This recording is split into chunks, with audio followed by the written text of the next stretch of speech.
Good evening.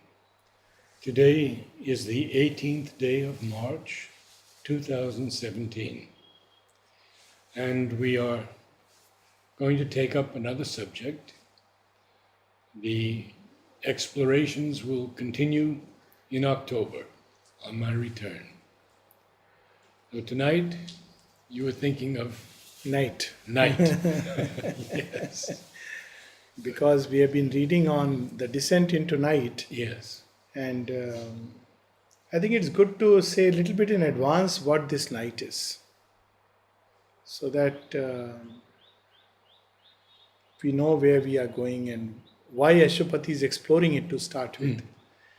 There is a fundamental difference between the Indian conception, what is known as Vedanta, and the dualistic religious conception. So, in the Indian conception, in the original Vedanta, not later on, Vedanta also took various forms and use. There is nowhere, no space, time, configuration, no world, no state of consciousness where the one reality is not present. It's omnipresent reality. Therefore, in the deepest sense, non dualism means that even in the darkest darkness, there is the one who is hidden there. And if it be so, there is something he is doing there, something is happening out there. And that's why one must plunge into the night to learn the total secret. Otherwise, something remains missing. Only half God's truth, as Aurobindo puts it. Yes. So one has to see that other half of truth. Now here comes the caution that it doesn't mean one has to raise up the darkness in oneself. People started asking Aurobindo this question. Aurobindo says it is already there and you will have to confront it. You can't escape it. You can't avoid it. What you need to know is that when you confront it, how to go through it. So essentially, Ashwapati, of course, is a yogi who has already arrived at the frontiers of consciousness. He has the secret knowledge. He has discovered the one reality without a second, Ekamev Dvityam.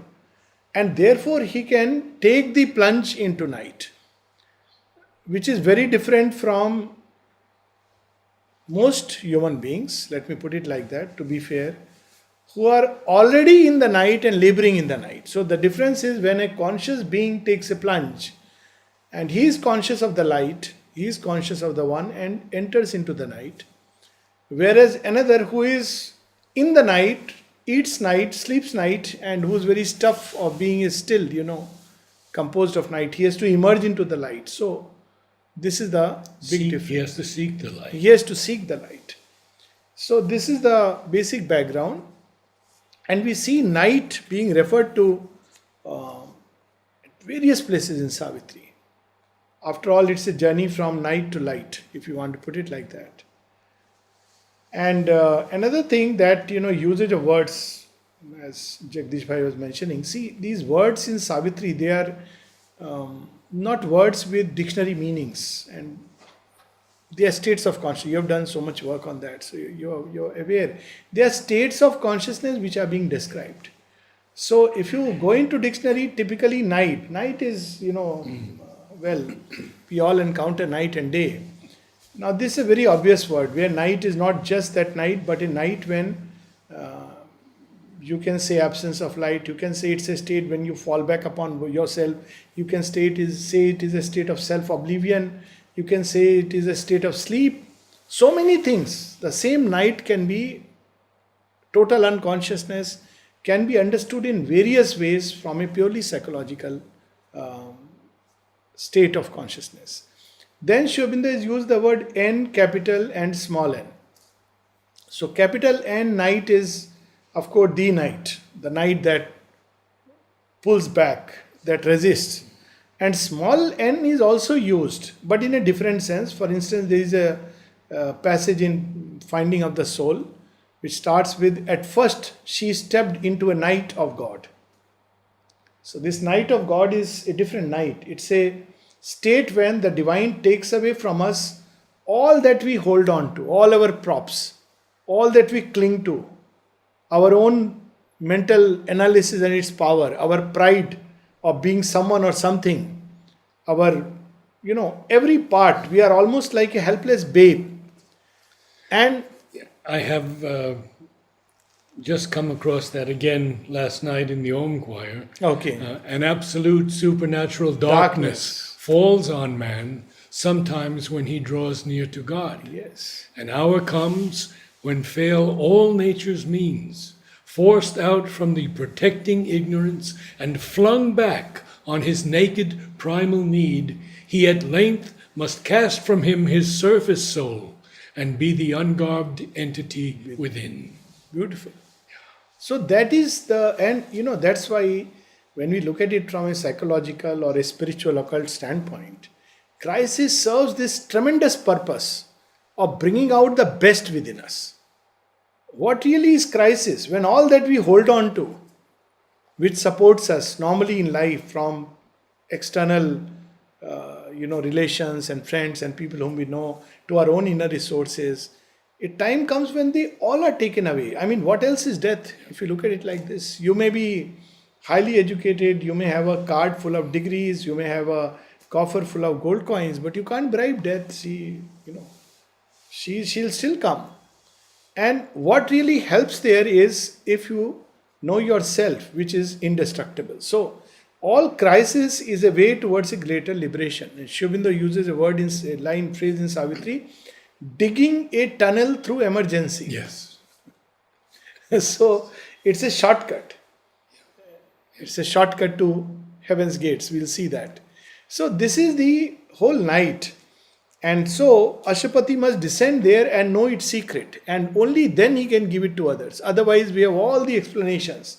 For instance, when people have not descended into the night, they will say, oh, crisis in your life is because of your past karmas, papa. God is sitting up there and he's just punishing you. But when you have gone through it, many times you will say, this is grace. That famous aphorism, but for the grace of God, here goes Sir Philip Sidney. Yeah. So when Philip Sidney says, when he saw somebody going to the gallows, he says, but for the grace of God, it could have been me. Sir Philip Sidney would have been going, but I have been saved. And Sri Aurobindo turns it Turns it. and he says, by the grace of God, there go I. There go I. Because then you realize that this is an opportune moment when I can cast from myself my surface soul and be the ungarbed entity within. So this is the background. And if we go into Savitri, we see it starts with night. Yes. So the very first canto where we see the mind of night. It's a very interesting phrase where Aurobindo speaks of the mind of night in the very first canto on the very first page. In her unlit temple of eternity. Yes. It was the hour before the gods awake. Across the path of the divine event, the huge foreboding mind of night, alone, in her unlit temple of eternity. Now it's very interesting that Aurobindo, even in the dense night, he sees that it's a space for the temple of eternity. And various places, when darkness is scooped out of our being, it's like an emptiness. It's a space which was occupied by darkness. Now you have to fill it. So you should know what you have to fill it with. Otherwise, again, it rushes into the being. So you have to fill it with the light. So it's waiting for the light. So there is a very beautiful phrase, foreboding mind of night. So what is it waiting for? It's waiting for the light. It's an unlit temple of eternity. Someone will come and light a little lamp. So it's a very beautiful phrase from where creation begins. And the same sense will come much later when Aurobindo would say, all our earth starts from the mud and ends in the sky. And then what happens when the flame is lit in the night? And this is the starting of the change. So we have plunged into the night so that night may be transformed. Aurobindo says, if there is night, then all the more the children of light must plunge into it so that they can transform it. So this is how spiritual activism works. Nowadays there's a lot of talk about activism. So, political activism, social activism works on the surface without going to the root causes. But spiritual activism is when you take your own share of the night, but light a little lamp of light there and change it. And by changing it, you change everything else. I'll read a little later after you go through some Yeah. about Mother's poetic, beautiful statement. Okay, so we'll just read these 4 lines on page 50. Ever surround us brief, ever surround our brief existence here. Grey shadows of unanswered questionings. We are surrounded by these grey shadows. There are no definite answers, there are no final answers at a mental level. The dark, inconscient, signless mysteries stand up unsolved behind fate's starting line. They are there. You see, even if you look at the law of karma, you're already as if somebody has fixed you. So behind fate's starting line.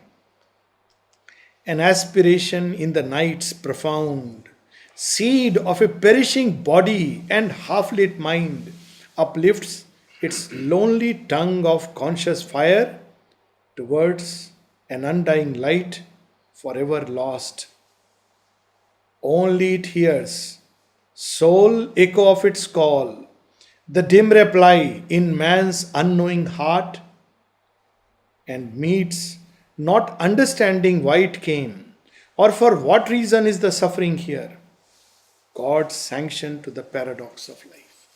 Paradox of life is that we all dream and aspire and seek for beauty, light, truth, peace, harmony, love.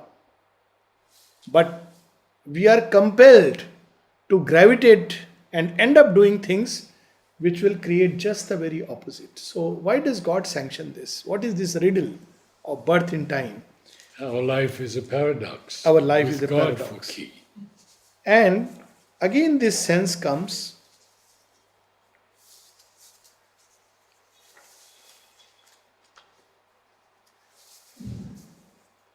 The same sense in Canto 5, page 75.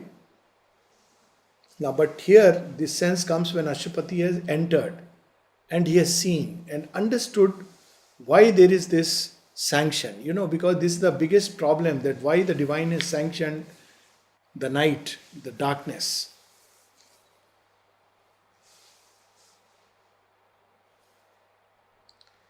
He could reread now and interpret new in strange symbol letters, scattered abstruse signs. Few lines below, and recognize as a just necessity its hard conditions for the mighty work. Nature's impossible Herculean toil. The dumb great mother in her cosmic trance, exploiting for creation's joy and pain. Infinity's sanction to the birth of form, accepts indomitably to execute the will to know in an inconscient world. So, see the paradoxes. The will to know. This world is surrounded with unconsciousness. Everything we see all around us, including ourselves, our very life starts with unconsciousness. We don't know who we are. We don't know even how to eat and breathe, and yet things happen. But there is in us a will to know. So this is the paradox. Then there is another paradox. The will to live under a reign of death. All around is death. It's the only certain thing about life. That, whoever is born will die, as one of the ancient scriptures tells us. And yet, within us, there is a will to survive, to live, and even to immortalize. So there is this will. The thirst for rapture in a heart of flesh, which tires, which breaks down, which begins to weep and jump and cry under too much joy. And yet there is this thirst.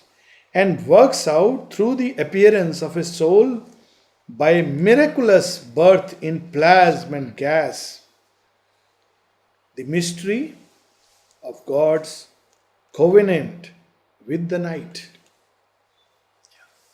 This is the riddle we have come to solve. This is the original issue, the real problem. And if we can find the answer to this paradox of life, we will solve the riddle of creation.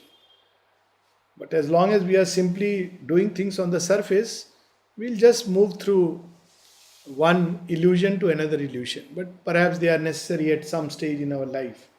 But the real riddle is this, that, despite seeing death, despite seeing so much in life which can be tragic, if not in one's own life, all around, yet there is in us the will for joy and a hope that there can be joy.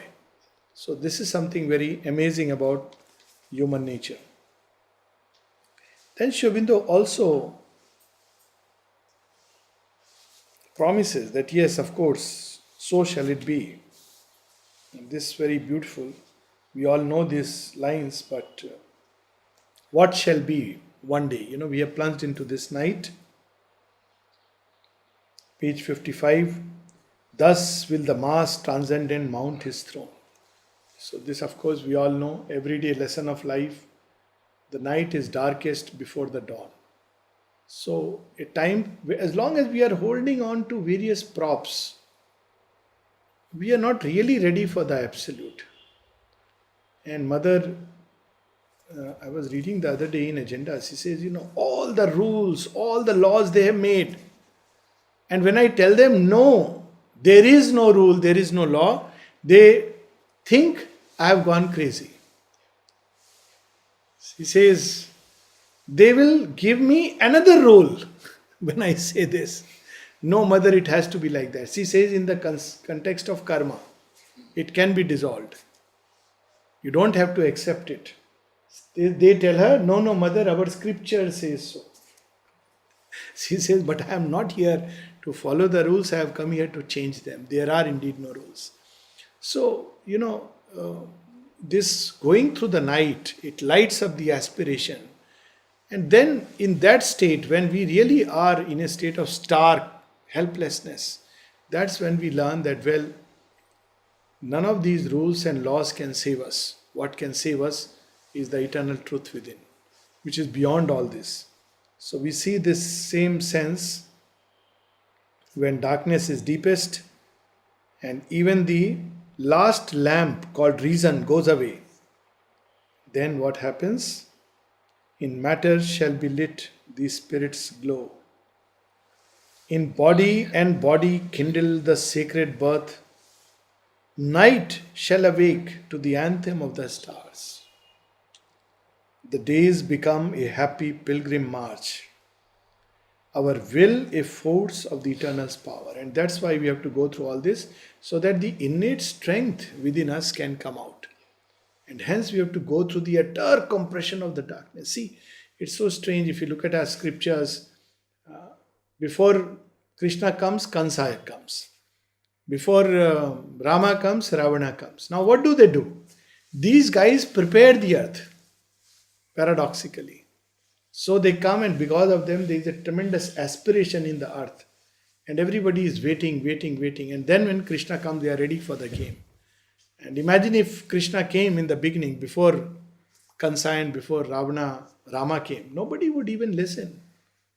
They would say, oh, you are crazy. Life is very nice, beautiful. So, first the night and then the light. A few shall see what none yet understands. God shall grow up while the wise men talk and sleep. The wise men talk a lot on TV and the wiser men sleep, watching all the programs. So, for man shall not know the coming till its hour, and belief shall be not till the work is done. So he knows that man will not, trust it. Then how did this night come into being? It is the divine who has plunged into a state of self-oblivion. And that's described, I won't read it much. It's on page 107, where Aurobindo describes the whole world stare and how step by step there is an involution till ultimately the plunge is into the utter night. And what happens then? Thus taken was God's plunge into the night. this fallen world became a nurse of souls. He went there. He went there because all these seedlings, the divine seed, were to come there. So the same one who is all knowing, omnipotent, omniscient, he becomes a teacher for the kindergarten nursery school so that all these souls can be trained. So he wears, how does he do that? He wears a very limited form. He wears the mask of night and he starts He taking must them know God's darkness. even as he knows his light.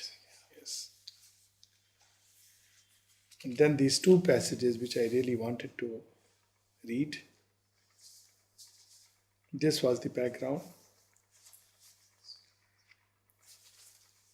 And this is a little bit advanced because sometimes, when people go to watch a film, they must know what's really going to come so that they can be happy about it, what they're going to watch. So we are reading Descent into Night. And Ashupati descends right into the pit, bottomless pit. It's called the bottomless pit because whatever you may pour into it, it can never be satisfied. So there is another place, the other day I was remembering line called libido's bottomless well. You pour any amount, you feel that, lust can be satisfied? No. And it was Freud's great error. Obviously. Yeah. So, of course, it is very powerful. He said that part. Yes. But he didn't realize it's the shadow of something which is true. Yes. And that we need to reclaim. But you pour any amount, it's a bottomless well. It will vanish as if there is no end to it. So Ashupati enters into that bottomless well, and what does he discover there? There also he discovers the wisdom. There, in this stark identity lost by mind, he felt the sealed sense of the insensible world and a mute wisdom in the unknowing night. It works, you see, even if you see all the unconscious creatures, seemingly unconscious or relatively unconscious, let's say in reference to man. But even there you see a wisdom. Even in atom, there is an urge for order. You see the atoms in a stone. They instinctively know, as if the physicist would call it a law, that there should be 2 or 8 electrons in the outermost orbit to provide stability. Now, if the atoms didn't know it, there would be just chaos, if you want to put it. So even there, in the dumbest of material objects, atomic mass, there is the working of a wisdom. And as we see in the plant, and there are amazing examples of this wisdom. How plants, if you give them toxic chemicals, how they know how to survive. They can actually create new things, new chemicals to get rid of their toxic materials. They have tremendous capacity, like human beings.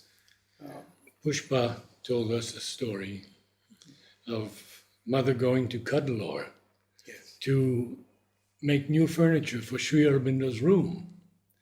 And they went to a go down, and mother went inside and chose the logs. They were all getting into the car, and mother's standing there. And they're saying, "Mother, come, we have to go." Mother walks back into the go down. Some minutes later, she comes out. "Mother, what happened?"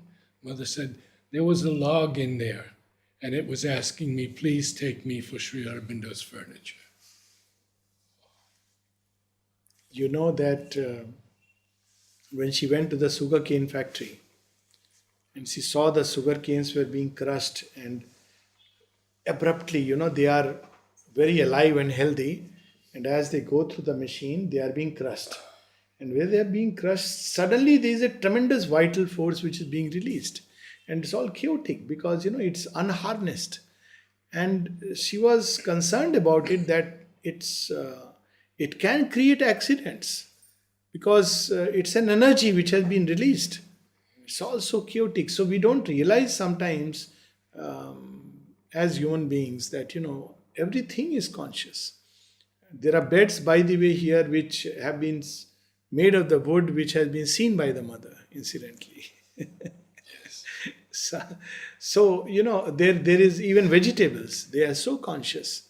You can talk to them now. There are researches which say that you can talk to the plants, and they grow faster, they grow better. So there is a whole world waiting out there. There is a wisdom which is working even in the darkest of darkness. But it has been lost by the mind. That also we have seen. The mind has lost it. Well, mind has not only lost it, it has perverted everything. It has created artificial needs. So, if we need blocks of wood, we'll just cut and denude simply because we believe it's a need. It's an artificial need. So that's another story altogether. And then what does he discover? There, in the slumber of the cosmic will, he saw the secret key of nature's change. There lies the key. See, it's like the solution is where the problem is.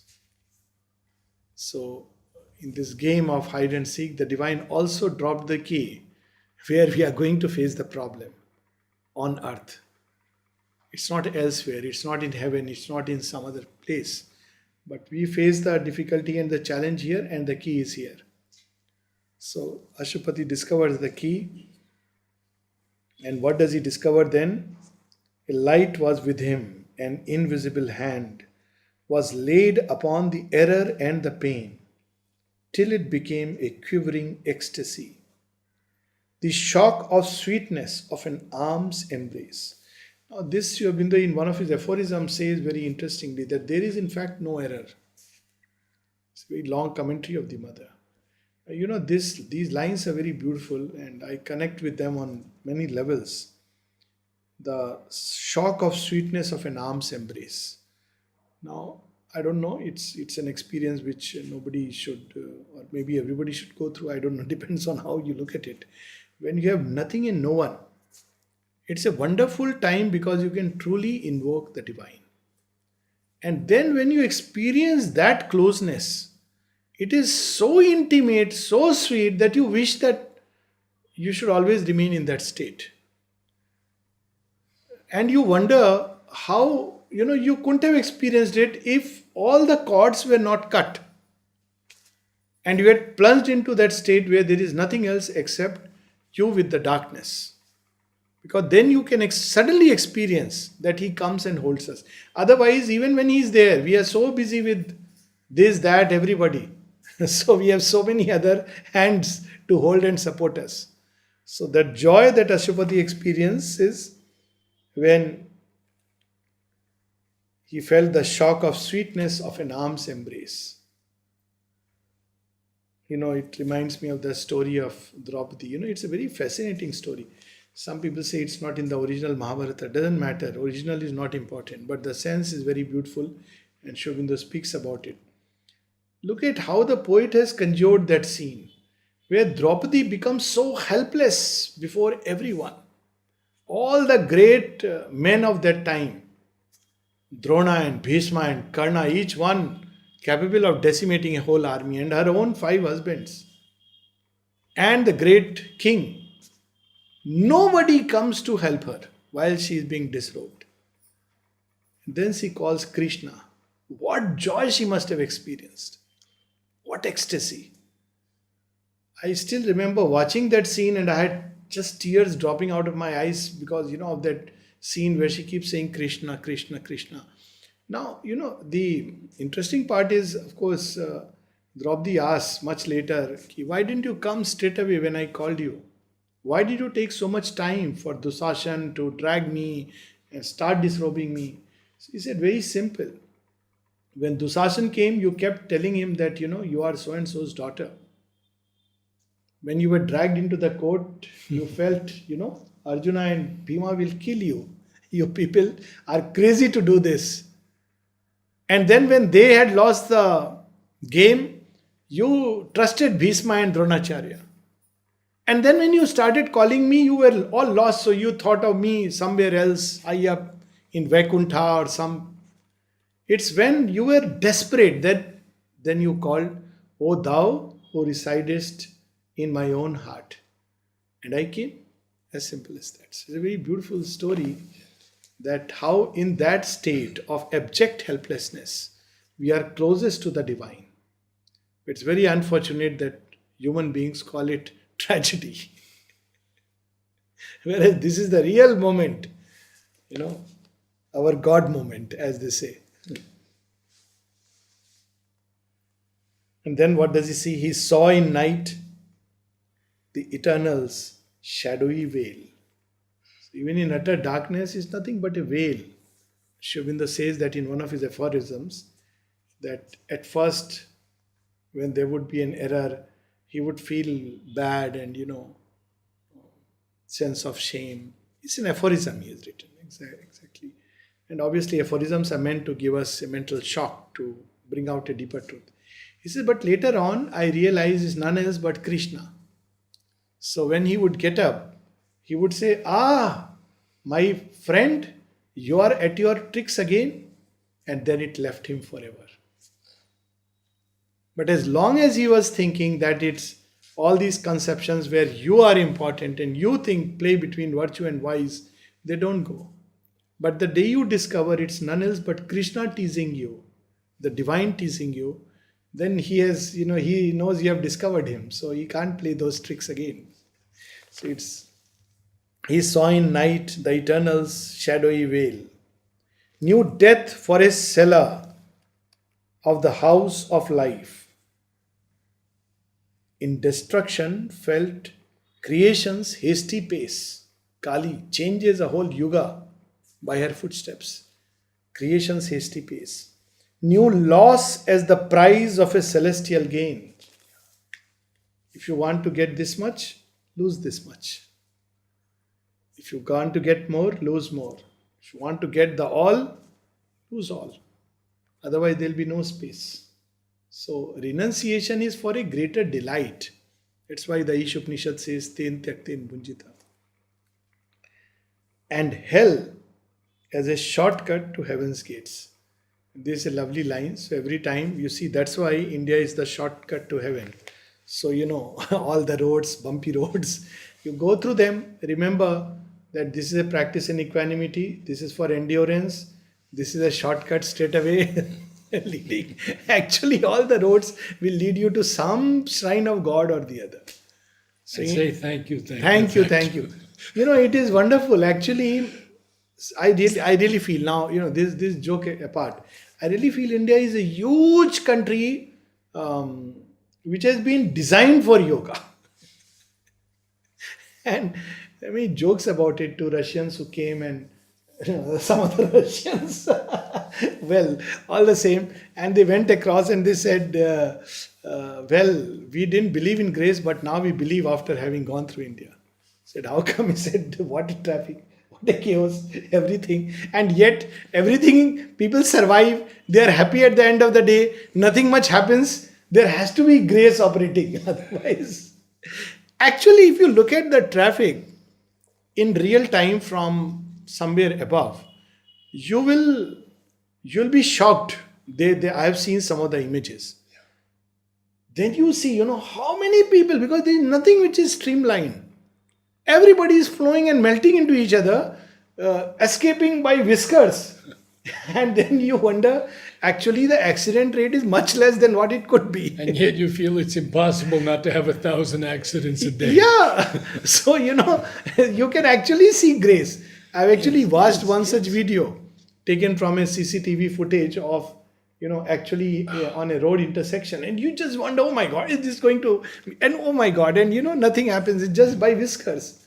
So hell is a shortcut to heaven's gates. That's why you have to constantly take the name of God. Last passage, and then maybe, we can read that. There's too many places, but, we'll be anyways covering it. But this is something wonderful because this gives the quintessence of Aurobindo's yoga. This is on page 600 and 601. A truth occult has made this mighty world. The eternal's wisdom and self-knowledge act in ignorant mind and in the body's steps. Everything from morning till night is a wonder. Your heart beats, your breathing, everything is going on. That's why when people say, I can't breathe, it just cannot happen. You just cannot choke yourself or stop your breath. It's just not built like that. So, what a mechanism. It continues despite so much. The inconscient is the superconscient sleep. An unintelligible intelligence invents creations, paradox profound. We have read some of these paradoxes, we have already spoken about it. Spiritual thought is crammed in matter's forms. If you study the book of life, you will know more about the Vedas than actually reading the Vedas. Everything is there. You look at a river, and that story of Satyakama. He is sent by his guru to go and rear the cows. And he goes and rears the cows. When 100 become 400. And when he comes back, he already has the Brahma Jnana. So he is asked, who taught you? He says, the fire taught me, the cow taught me, the well taught me. Dattatreya, famous, he had 24 masters. When he is asked, who were your masters? Among them, a harlot and a bee. So when the quest for knowledge is there, the whole creation teaches you. The flowers will teach us, the rivers will teach us, the mountains. So here, spiritual thought is crammed in matter's forms. Unseen, it throws out a dumb energy and works a miracle by a machine. All here is a mystery of contraries. Darkness, a magic of self-hidden light.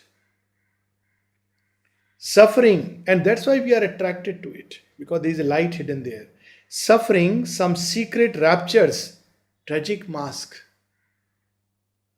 And that's why we are drawn sometimes towards the paradox, because there is a rapture waiting out there. And death, an instrument of perpetual life. Now look at these lines. Although death walks beside us on life's road, we were just talking about it, a dim bystander at the body's start, and a last judgment on man's futile works, other is the riddle of its ambiguous face. So on the face of it, it's death, terrifying, destructor, destroyer. It finishes everything, swallows everything.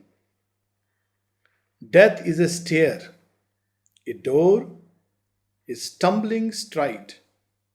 The soul must take to cross from birth to birth. A grey defeat, pregnant with victory. Sometimes you see this, today itself, there was a video clipping which was about a car racer who died. I think he was from Bangalore, Ashwin, somebody. He was Formula One racer, and he was going in his BMW with his wife, dashed against lost control, dashed against a tree. The whole thing was in flames. Both of them died. So now, first I said, why am I wanting ever to watch this video? Because it was a video clip. I said, what is it in me that is drawing towards this video? So that part was one part. But then, I went into reading his life. And he says in one of his interviews that I love to drive two-wheelers because there you can get much more thrill of speed. It's far more dangerous, and I enjoy that danger.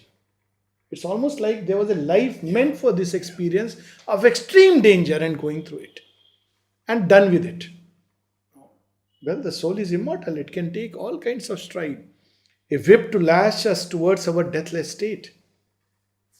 The inconscient world is the spirit's self-made room, eternal night, shadow of eternal day.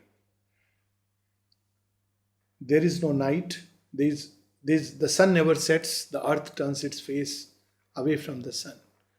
So whenever we don't feel the grace, it simply means we have turned this way. Not that the grace is not there. We have put the vase the other way round. Night is not our beginning, nor our end. She is the dark mother in whose womb we have hid, safe from too swift a waking to world pain. So we must first be in the womb. We must be ready even to open the eyes, to breathe. Otherwise, the seed must be buried inside the depth of mud, where only indirectly the sunlight reaches. Still, it is ready for the light. We came to her from a supernal light, to the dark mother. In the Vedas, it is Diti surrounded by Aditi, the divided consciousness surrounded by the undivided consciousness. And then the master line, by light we live, and to the light we go. So maybe we can read that.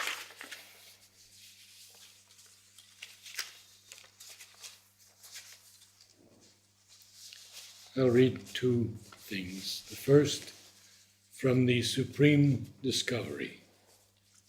Mother, hear the story of the worlds. Look, the great enemy seems to triumph. He casts the beings of the light into the night, and the night is filled with stars. He rages against the cosmic working. He assails the integrity of the empire of the sphere, shatters its harmony, divides and subdivides it, scatters its dust to the four winds of infinity, and lo, the dust is changed into a golden seed, fertilizing the infinite and peopling it with worlds which now gravitate around their eternal center in the larger orbit of space, so that even division creates a richer and deeper unity, and by multiplying the surfaces of the material universe, enlarges the empire that it set out to destroy. I'll just share with you. Yes. You know, when I was picking up this passage, last minute I had this thought, that Collected Works of Mother Volume 2. You know, this wonderful passage, and I didn't have her collected works in my shelf. And I said, oh, I wish I had remembered it, and I would have picked it up just for this passage. And there you are. So, it's so beautiful. Beautiful indeed. Yes. Was the song of the primordial sphere, cradled in the bosom of immensity. But how much more beautiful and triumphant is the symphony of the constellations, the music of the spheres, the immense choir that fills the heavens with an eternal hymn of victory. Here again, no state was ever more precarious than that of man when he was separated on earth from his divine origin. Above him stretched the hostile borders of the usurper, and at his horizon's gates watched jailers armed with flaming swords. Then, since he could climb no more to the source of life, the source arose within him. Wow. Since he could no more receive the light from above, the light shone forth at the very center of his being. Since he could commune no more with the transcendent love, that love offered itself in a holocaust and chose each terrestrial being, each human self, as its dwelling place and sanctuary. That is how, in this despised and desolate but fruitful and blessed matter, each atom contains a divine thought. Each being carries within him the divine inhabitant. And if no being in all the universe is as frail as man, neither is any as divine as he. In truth, in humiliation lies the cradle of glory. 28th April 1912. And the mother has titled this essay The Supreme Discovery. The Supreme Discovery. It's the discovery that we make and we should make. I'll end with the last lines of Savitri. Numberless, the stars swam on their shadowy field, describing in the gloom the ways of light. Then, while they skirted yet the southward verge, lost in the halo of her musing brows, night, splendid with the moon dreaming in heaven, in silver peace, possessed her luminous reign. She brooded through her stillness on a thought, deep guarded by her mystic folds of light, and in her bosom nursed a greater dawn. Thank you. Okay.